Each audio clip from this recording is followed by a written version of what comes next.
Bonjour, je suis Barbara Blocchio, je suis coach scolaire, enseignante et exploratrice du TDAH. Les fidgets, pourquoi faire et lesquels choisir? Le terme fidget vient de l'anglais. Personnellement, j'étais convaincue qu'il provenait d'une combinaison de mots fingers, les doigts, et gadget. Ce sont des gadgets pour occuper les doigts des enfants. Donc ça aurait pu. Je ne suis pas loin de la véritable origine qui signifie remuer, tripoter, chipoter en anglais. Ceux-ci ont été inventés pour aider les enfants à mieux se concentrer et parfois à déstresser.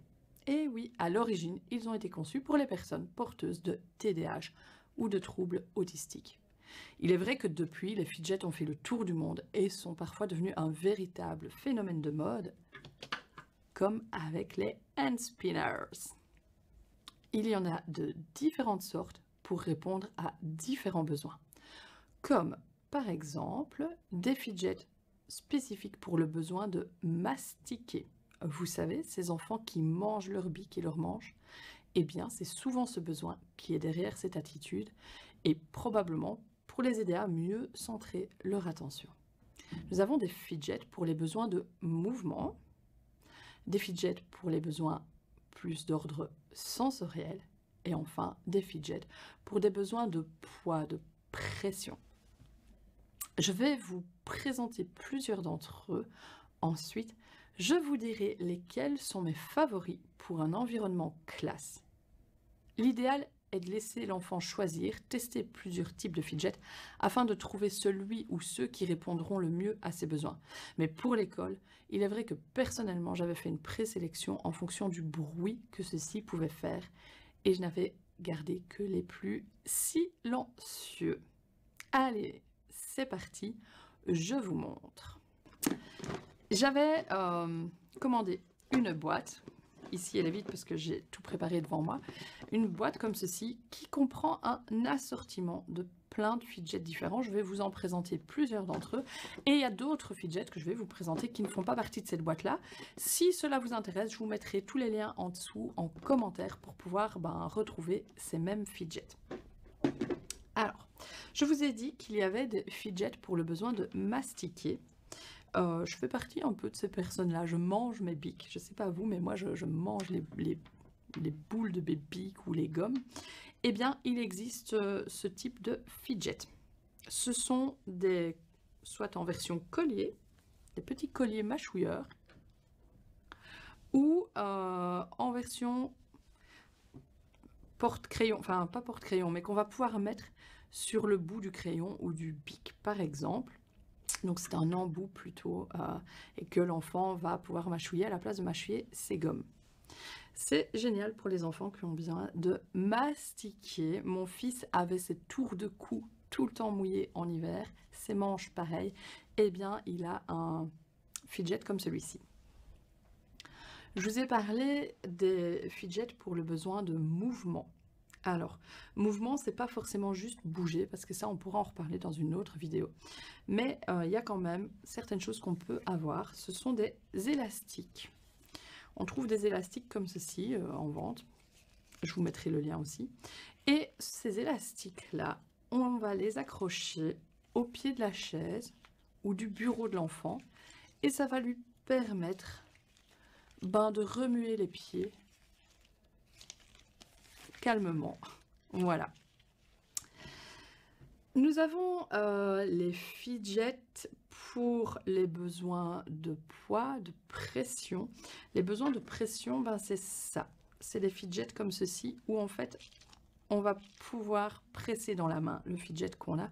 Il y en a plein, ok. Il y en a d'autres que je n'ai pas ici, style balle anti-stress. Voilà. Vous avez certainement tous déjà vu une balle anti-stress, mais voilà des petits fidgets qu'on retrouve d'ailleurs dans l'assortiment, ceux-ci, et qui vont répondre à ce besoin de pression, de poids avec la main. Hop, ok. Alors, il y a les fidgets pour les besoins sensoriels. Alors, les fidgets pour les besoins sensoriels, j'en ai pas beaucoup, mais on a des fidgets comme ceci, des petits cubes. Oui, c'est le seul que j'ai là.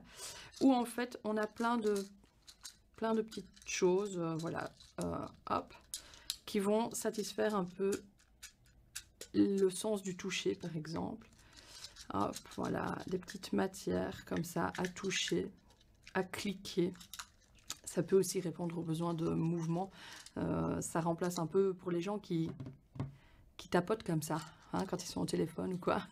Et ben, ça va aussi pouvoir satisfaire ce besoin-là éventuellement.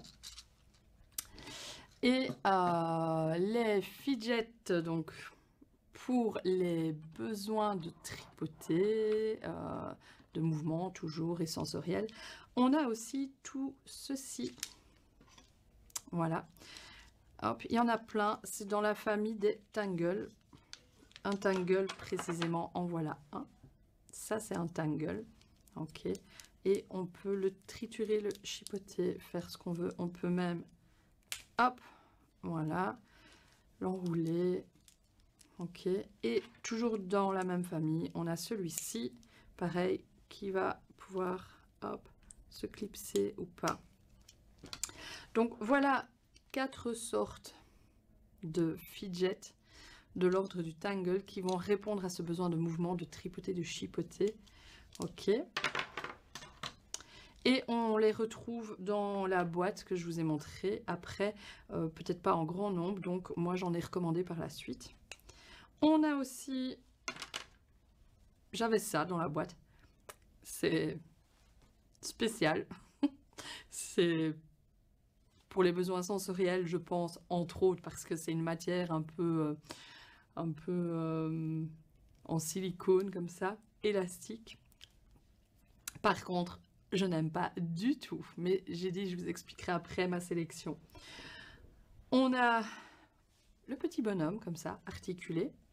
Voilà. Hop, on peut faire ce qu'on veut avec. Et on a, pour terminer, les fidget billes, j'appelle ça. En fait, il y a une bille. Est-ce qu'on voit bien? Ouais, il y a une bille à l'intérieur du petit filet. Et donc, on peut la faire monter, descendre. On peut le plier. Ok. On peut le triturer, chipoter comme on veut avec. Alors, du coup, ma sélection pour la classe.